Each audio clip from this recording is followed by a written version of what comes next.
नमस्कार, बहुत स्वागत है आपका एफएम न्यूज पर। मेरा नाम है अंकुर पांडव। चलिए रुक करते हैं उत्तराखंड से जुड़ी खबरों का। हल्द्वानी पहुंचे उत्तर प्रदेश के पूर्व मुख्यमंत्री अखिलेश यादव ने जोशीमठ मामले में राज्य सरकार के खिलाफ जमकर हमला बोला।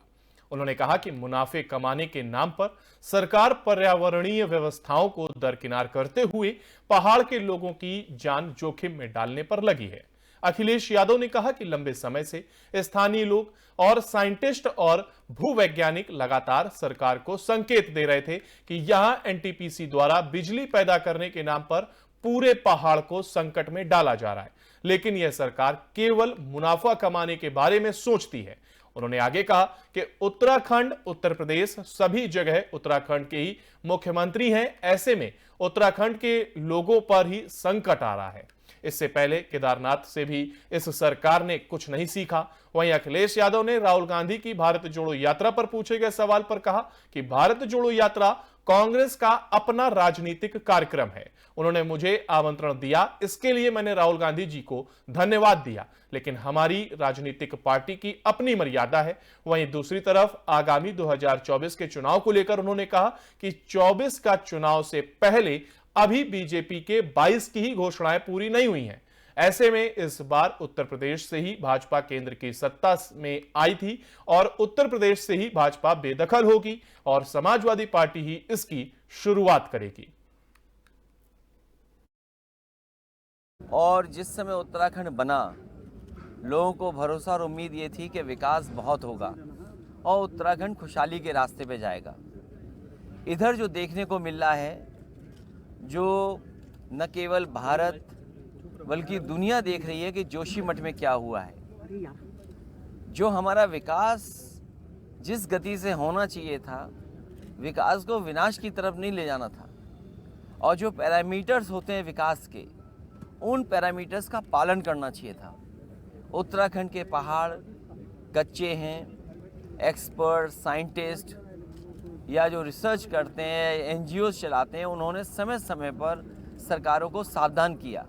वो सरकार चाहे कांग्रेस की रही हो और चाहे बीजेपी की आज, इन सरकारों को समय समय पर वहाँ के लोगों ने सावधान किया, एक्सपर्ट्स ने सावधान किया। कई रिपोर्ट्स जो आई साइंटिस्ट की, उनसे सावधान हुए। जो बहुत जागरूक लोग हैं, समझदार हैं, उन्होंने खुद कहा कि जोशीमठ में इस तरह का विकास नहीं होना चाहिए। जो विकास हो रहा है और जो खासकर एनटीपीसी की वजह से पहाड़ खोखले कर दिए हैं, ये उत्तराखंड के उस हिस्से के और उत्तराखंड के पूरे हिस्से के पहाड़ कच्चे माने जाते हैं। ये नए पहाड़ हैं। इन पहाड़ों में जो विकास और जिस तरीके से प्रिकॉशन लेकर के, सेफ्टी को लेकर के, और जिस तरह का इन्वायरमेंटल कंसर्न दिखाना चाहिए था, यहाँ की सरकार ने नहीं दिखाया। मुनाफे के चक्कर में इन्होंने खासकर जोशीमठ और आसपास बर्बाद किया है। और तब जब कई बार ऐसी घटनाएं हुई हैं जहां से हमें कुछ न कुछ सबक। और उत्तराखंड के पिथौरागढ़ जिले के मुनस्यारी और नाचनी समेत कई हिस्सों में भूकंप के झटके महसूस किए गए। रविवार की सुबह 8:58 पर भूकंप का झटका महसूस किया गया। जिला आपदा प्रबंधन कार्यालय से मिली जानकारी के अनुसार भूकंप का केंद्र पिथौरागढ़ जिले में 10 किलोमीटर की गहराई पर था।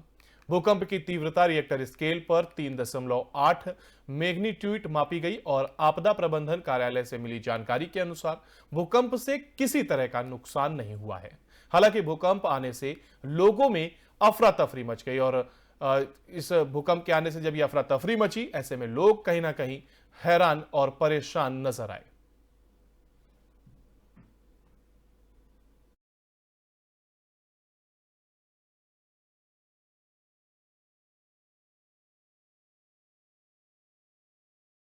और खानपुर के पूर्व विधायक कुंवर प्रणव सिंह चैंपियन अपने परिवार के साथ मंसूरी पहुंचे। इस मौके पर पत्रकारों से वार्ता करते हुए उन्होंने कहा कि आने वाले लोकसभा के चुनाव में वह सहारनपुर में अपनी दावेदारी पेश करेंगे और उनको पूरा विश्वास है कि जनता के सहयोग से भारी मतों से जीत हासिल करेंगे। उन्होंने कहा कि खानपुर विधानसभा एक छोटा सा टुकड़ा है जिसका कोई वजूद नहीं है। उन्होंने आगे कहा कि उत्तराखंड उनके लिए छोटा हो गया है। वह 4 बार विधायक रह चुके हैं और 3 बार मंत्री बन चुके हैं और अब उत्तराखंड में उनकी पत्नी राजनीति करेंगी। वह अब बड़ी लड़ाई लड़ने के लिए आगे निकल रहे हैं। उन्होंने खानपुर के विधायक उमेश कुमार को मेढक बताते हुए कहा कि उनके सामने उमेश कुमार का कोई वजूद ही नहीं है। देखिए, देवभूमि की पर्वतों की रानी है मसूरी। हमारा पर्यटन का जो उद्योग है उसमें बहुत बड़ा अंश मसूरी का है और अब जैसे बर्फ़ पड़ के चुकी है। मैं दिल्ली था, कल ही दिल्ली से लौटा हूँ रात में। आज बच्चों ने कहा कि हमारी छुट्टियां ख़त्म होने वाली हैं, आप कभी हमें नहीं ले जाते हैं, अपने ही काम में रहते हैं। आज हम मसूरी आए, कंपनी गार्डन गए। कंपनी गार्डन में जो ठंडी हवा के झोंके चल रहे थे, पछवा हवा चल रही थी, बर्फीली वादियों की याद दिला रही थी मुझे। जो बढ़िया वहाँ पे पेड़ कॉनिफरस ट्रीज लगे थे, उनके साथ फ़ोटो खिंचवाई। और एक बात अच्छी लगी मुझे इस बार कि वहाँ पे वैक्स म्यूजियम बना है। वैक्स म्यूजियम में जो स्टैचूज़ लगे हैं, बच्चों ने, मैडम ने, हमने खूब एंजॉय किया, फ़ोटो वगैरह ली वहाँ पे। अब अपनी जगह आ गए हैं। ये चिक चॉकलेट वाला जो जगह है, यहाँ पे फेमस हमारे मटन बर्गर मिलते हैं, कॉफ़ी बहुत अच्छी बनाते हैं मिस्टर खंडूरी, और उसके बाद वो अंडे वाला है, ऑमलेट वाला, और नीचे वो मद्रास होटल वाले सरदार जी। और रात का डिनर करते हैं माई शॉप पे, गढ़वाल टेरेस पे भी राउंड मार के आते हैं। तो सब अपनापन लगता है, सब अपने लोग हैं। बड़ा अच्छा लग रहा है मसूरी में। देखिए, देवभूमि की प्रणव सिंह चैंपियन का यह बड़ा बयान सामने आया है और इसी खबर पर हमारे संवाददाता सुनील सोनकर फोन लाइन पर हमारे साथ जुड़ गए। सुनील, देखिए, जिस तरीके से प्रणव सिंह चैंपियन का यह बड़ा बयान सामने आया है, चुनाव लड़ने की तैयारी में है, ऐसे में अब सियासी गहमा गहमी कितनी वहां पर देखी जा रही है? जी देखिए, जिस तरीके से यहाँ पर कोर चैंपियनशिप ने घोषणा करी है कि लोकसभा का चुनाव वो सहारनपुर लोकसभा से लड़ेंगे और ये तो देखना होगा कि पार्टी किसको टिकट देती है, परंतु वो काफी कॉन्फिडेंस है। उनका ये कहना था कि अब उत्तराखंड उनके लिए छोटा हो गया, वो 4 बार विधायक बन गए, 3 बार मंत्री बन गए हैं और ऐसे में अब उनकी जो धर्मपत्नी है वो यहाँ से राजनीति करेंगी और वो अब बड़ी राजनीति की ओर बढ़ रहे हैं। और उन्होंने साफ घोषणा करी कि दमखम के साथ वो सहारनपुर का लोकसभा चुनाव लड़ेंगे। जी, अगर बात करें प्रणव सिंह की, तो ये राजनीति गलियारों में आखिर कितनी धमक रखते हैं और कितनी दावेदारी ये ठोस तौर पर साबित कर पाएंगे, अगर इसके बारे में जानकारी? कि देखिए, अगर बात करी जाए तो क्योंकि अगर कुंवर प्रणव की बात करी जाए तो खानपुर से वो 3 बार विधायक रहे और इस बार निर्दलीय विधायक उमेश कुमार ने उनको पटकनी दी है। करीब 9,500 वोट से उनको हराया गया है और ऐसे में कुंवर प्रणव तब से बयानबाजी भी बेबुनियाद तरीके से बयानबाजी करते हैं और ऐसे में उन्होंने उमेश कुमार को मेंढक बोला। उन्होंने कहा कि उसकी कोई वक्त नहीं है उनके सामने, परंतु जनता ने उमेश कुमार का वहां का ताज सौंपा है और ऐसे में खानपुर को उन्होंने कहा है कि वो बहुत ही छोटा सा टुकड़ा है। तो ऐसे में उनकी बस जवानी साफ तौर पर देखी जाती है और ये तो जनता को तय करना है कि अब आगे उनका क्या भविष्य होगा। फिलहाल प्रणव चैंपियन ने लोकसभा चुनाव सहारनपुर से लड़ने की बात यहाँ पर कही है। जी, देखिए, अभी तक प्रणव सिंह ने केवल दावेदारी ठोकी कि वो चुनाव लड़ेंगे, लेकिन ऐसे में इस तरीके की दावेदारी आदमी तभी करता है जब कोई पीछे ठोस वजह होती। तो क्या किसी बड़े नेता के संपर्क में भी ये लगातार रहते हैं? जी देखिए, अगर क्योंकि अभी तक प्रणव ने ये घोषणा करी है और ऐसे में कोई भी पार्टी के बड़े नेता ने इस बात की पुष्टि नहीं करी है और क्योंकि कुंवर प्रणव अपने बड़बोलेपन के लिए भी जाने जाते हैं और ऐसे में उन्होंने किस तरीके से ये पूरी बात कही है ये तो खैर अभी भविष्य की गर्द पर है। फिलहाल उनका ये कहना है कि वो उत्तराखंड, जो उनकी बात करने का तरीका था कि उत्तराखंड से वो अब राजनीति नहीं करेंगे और उनकी धर्मपत्नी यहाँ राजनीति करेगी और वो बड़े यानी कि लोकसभा की तैयारी कर रहे हैं और लोकसभा चुनाव लड़ेंगे और उनको पूरा विश्वास है कि पार्टी उनको टिकट देगी और जनता का भी समर्थन उनको मिल पाएगा। जी बिल्कुल सुनील, बहुत शुक्रिया आपका हमारे साथ जुड़ने के लिए और जानकारी साझा करने के लिए। तो देखिए, प्रणव सिंह चैंपियन है जिन्होंने ये बड़ा बयान दिया है, हालांकि अपने बड़बोलेपन के लिए ये जाने भी जाते हैं और अब दावेदारी ठोकी है कि वो लोकसभा का चुनाव लड़ेंगे और इसी के साथ प्रणव सिंह चैंपियन का ये बड़ा बयान सामने आया जिसके बाद सियासी गहमा गहमी कहीं ना कहीं तेज होती नजर आ रही है।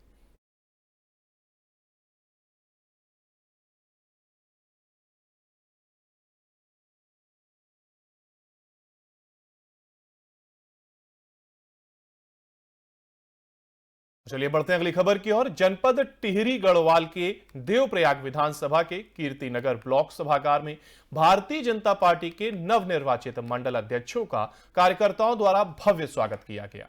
इस दौरान कीर्तिनगर पुराने पुल से ब्लॉक परिसर के विकास सदन तक रैली का भी आयोजन किया गया और आयोजित रैली में कीर्तिनगर व ग्रामीण अध्यक्ष समेत सैकड़ों की संख्या में कार्यकर्ता मौजूद रहे। इस दौरान नवनियुक्त अध्यक्षों का टिहरी जिला महामंत्री नरेंद्र कुंवर, वरिष्ठ भाजपा कार्यकर्ता डॉक्टर राकेश मोहन मैठाड़ी और ने फूल मालाओं के साथ स्वागत किया। साथ ही बीजेपी जिला महामंत्री नरेंद्र कुंवर ने कहा कि भारतीय जनता पार्टी कार्यकर्ताओं पर आधारित पार्टी है। पार्टी में युवाओं की विशेष भागीदारी है। यही कारण है कि मंडल अध्यक्षों के पद पर भी युवाओं को ही भारतीय जनता पार्टी ने मौका दिया है। डॉक्टर राकेश मोहन मैठाड़ी ने कहा कि देवप्रयाग विधायक युवा हैं, प्रदेश के मुखिया भी युवा हैं। ऐसे में युवाओं को राज्य को आगे बढ़ाने में अहम योगदान देना होगा और कहा कि भारतीय जनता पार्टी में मंडल अध्यक्षों की महत्वपूर्ण भूमिका होती है। मंडल अध्यक्षों को बूथ स्तर पर संगठन को मजबूत करना होता है। कार्यकर्ताओं की बदौलत आज पार्टी का संगठन विश्व में प्रथम स्थान पर है। वहीं नवनियुक्त अध्यक्ष कीर्तिनगर ग्रामीण विकास मेहरा ने बताया कि संगठन को मजबूत करने व सरकार द्वारा चलाई जा रही योजनाओं को जनता के बीच में रखेंगे और साथ ही जनता की समस्याओं को भी सरकार तक पहुंचाने का कार्य किया जाएगा।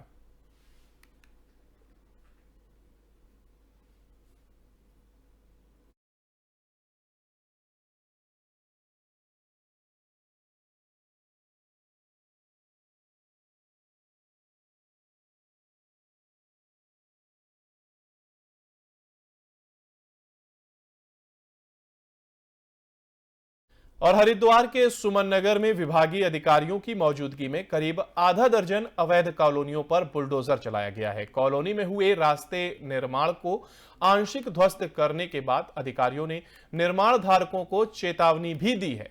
रुड़की विकास प्राधिकरण के अधिकारियों के नेतृत्व में विभागीय टीम ने सुमन नगर क्षेत्र में करीब आधा दर्जन अवैध कॉलोनियों पर बुलडोजर चलाया। ये कॉलोनियां विभाग से पास न होकर बिना अनुमति के काटी जा रही थी। इससे पूर्व विभाग ने इन कॉलोनी स्वामियों को नोटिस देकर कार्रवाई की चेतावनी दी थी और इन्हें पहले भी सील किया जा चुका था और अब इन कॉलोनियों में अवैध तरीके से सील तोड़कर निर्माण कार्य किया जा रहा था, जिसकी सूचनाएं लगातार HRDA के अधिकारियों को पहुंच रही थी और इसी के तहत अब कार्रवाई की गई है, जहां पर अवैध निर्माणों को ध्वस्त करने का काम किया गया है। इन पर बुलडोजर चला के इनको ध्वस्तीकरण का कार्य किया गया और साथ ही साथ चेतावनी दी गई है। प्रशासन ने कार्रवाई करने के साथ ये चेतावनी दी है कि अब यहां पर कोई भी निर्माण बिना अनुमति के या बिना कागज पूरे किए यहां पर नहीं किया जा सकता। और देखिए, सील लगाई गई है अवैध निर्माणों पर। यह प्रशासन ने बुलडोजर की कार्रवाई की।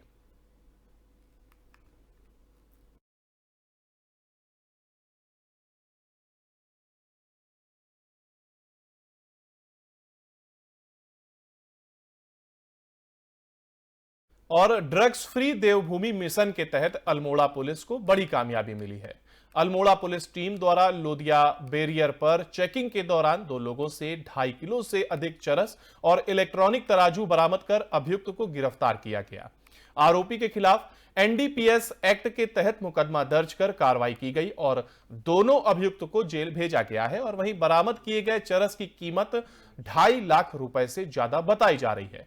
वरिष्ठ पुलिस अधीक्षक ने बताया कि दोनों अभियुक्त जीवन सिंह, प्रकाश सिंह विष्ट नैनीताल के धारी ब्लॉक के गांव परवड़ा के रहने वाले हैं और इस मामले पर पुलिस इनके पिछले रिकॉर्ड की छानबीन कर रही है। और इसी के साथ ड्रग्स फ्री देवभूमि मिशन के तहत अभियान जो चलाया जा रहा है, इसके तहत इन लोगों की गिरफ्तारी हुई है और साथ ही पिछले रिकॉर्ड को भी इनके खंगाला जा रहा है। और अगर कोई गिरोह इनके साथ सक्रिय है तो उसका भी पर्दाफाश कर पुलिस कार्रवाई करेगी। माननीय मुख्यमंत्री जी के नशा मुक्त देवभूमि मिशन 2025 अभियान के अंतर्गत कल अल्मोड़ा पुलिस और SOG की टीम के द्वारा एक संयुक्त अभियान में चेकिंग के दौरान 2 लोगों को पकड़ा गया और जिनसे कुल लगभग 2.5 किलो चरस बरामद हुआ है, जिसकी बाजारी कीमत लगभग 2.5 लाख रुपए है। और इसमें जो दोनों मुलजिम पकड़े गए हैं वे धारी नैनीताल के रहने वाले हैं। तो इनसे अभी हमने इनको अभी गिरफ्तार करके जेल भेजा गया है और इसमें अभी और छानबीन की जाएगी। और जो इन्होंने अगर कोई संपत्ति अर्जित की है इस तस्करी के द्वारा, तो वो संपत्ति के जब्तीकरण का भी कार्रवाई की जाएगी। इसमें जो पुलिसकर्मी है, जो पुलिस टीम है, उसको 5,000 रुपए का इनाम घोषित किया गया। जनपद उधम सिंह नगर के खटिमा में एकजुट वन व्यवसायियों ने नाप खेत में जब्त प्रकाष्ठ को वन विभाग से अविलंब अवमुक्त कराने तथा आवश्यक दस्तावेज वापस करने की मांग को लेकर खटिमा वन क्षेत्राधिकारी महेश चंद्र जोशी को एक ज्ञापन सौंपा है। ज्ञापन के मुताबिक वन व्यवसायियों द्वारा काश्तकारों से खरीदी गई लकड़ी को जुलाई माह में वन विभाग द्वारा जांच के उपरांत सीज कर जब्त कर लिया गया था और उक्त प्रकाष्ठ को वन व्यवसायियों की सुपुर्दगी में देकर प्रकाष्ठ के आवश्यक दस्तावेज वन विभाग द्वारा ले लिए गए थे। वहीं प्रभागी वन अधिकारी, उप प्रभागी वन अधिकारी और वन क्षेत्राधिकारी द्वारा आश्वासन दिया गया था कि जांच पूरी होने के बाद प्रकाष्ठ व्यवसायियों को वापस कर दिया जाएगा। व्यवसायियों का आरोप है कि 6 माह बीत जाने के बाद भी प्रकाष्ठ व आवश्यक दस्तावेज रबने आदि वापस नहीं किए गए, जबकि प्रकाष्ठ की गुणवत्ता भी समाप्त होने के कगार पर है और व्यवसायियों का भारी नुकसान भी हो रहा है। और इसी बात को लेकर सुनवाई न करने पर धरने की धमकी व्यापारियों द्वारा दी गई है और वन व्यवसायियों ने रेंजर का घेराव करते हुए ज्ञापन सौंपा है, जिसमें उन्होंने अपनी बातों को उनके सामने रखा है और साथ ही बताया है कि व्यवसायियों का इससे भारी नुकसान भी हो रहा है और अगर अब सुनवाई नहीं हुई तो वो धरना देने को मजबूर होंगे। मेरी जानकारी में है कि ये जो खटिमा सालबोजी का प्रकरण है, ये इसमें जो भी कार्रवाई की गई है यह भी जांच स्तर पर है और काफ़ी इसमें जांच पूर्ण हो गई है और कुछ अभिलेख इसमें जो प्राप्त हुए हैं और कुछ व्यवसायियों के भी अभिलेख प्राप्त नहीं हुए हैं, ऐसा जानकारी मुझे प्राप्त हुई है। और जैसे ही वो सब अभिलेख प्राप्त हो जाएंगे उसमें जो है प्रभागी स्तर से, सक्षम स्तर से नियमानुसार जो भी कार्रवाई होगी वो अमल में लाई जाएगी। इसका सॉल्यूशन तो अभी मैं इस बारे में कुछ नहीं कह सकता हूँ, क्योंकि जो भी ये चीज़ें होती हैं 4/10 या जो भी हमारा 26 फॉरेस्ट एक्ट है या वृक्ष संरक्षण अधिनियम के तहत जो भी केस काटे जाते हैं उसमें जो जांच प्रक्रिया होती है, जांच प्रक्रिया के बाद ही जो है नियमानुसार इसमें अग्रिम कार्रवाई अमल में लाई जाती है। सर, ज्ञापन आज मुझे प्राप्त हुआ है और ये मेरे संज्ञान में भी आया है और मैं अपने स्तर से इसमें जो भी मेरा प्रयास होगा वो करूँगा। और जैसा मुझे जानकारी प्राप्त है कि लगभग इनकी जांचें पूर्ण हो रही हैं और उसके अनुसार ही जो कार्रवाई होगी वो उस पर नियमानुसार कार्रवाई की जाएगी। और अगर जो भी जांच में अगर वो सही नहीं पाया जाएगा तो उसके लिए माननीय न्यायालय, सक्षम न्यायालय में वाद दायर किए जाएंगे और उसके अनुसार फिर कार्रवाई न्यायालय स्तर से की जाएगी। सर, जुलाई में एक्चुअली हमारा जो खाम का माल था वो विभाग ने जांच के लिए जब्त किया था, लेकिन सर आज 7 महीने हो गए हैं, हमारे उस जांच में हमारा माल अभी तक रिलीज़ नहीं किया गया है, जबकि हमारा माल अब ख़राब होने लग गया है। तो हम ये चाहते हैं कि हमारा माल जल्द से जल्द रिलीज़ कर दिया जाए, लकड़ी का जो हमारा प्रकाष्ठ है। सामाजिक वानगी में 4/10 कहते हैं खाम का माल था, किसान का माल था, जिसके हमारे पास रमन्ने भी मौजूद थे, जो हमने मौके पर जाँच अधिकारियों को प्रस्तुत कर दिया। और इसी के साथ उत्तराखंड से जुड़ी खबरों में फिलहाल इतना ही। बाकी की तमाम अपडेट के लिए आप बने रहिए FM न्यूज़ के साथ। नमस्कार।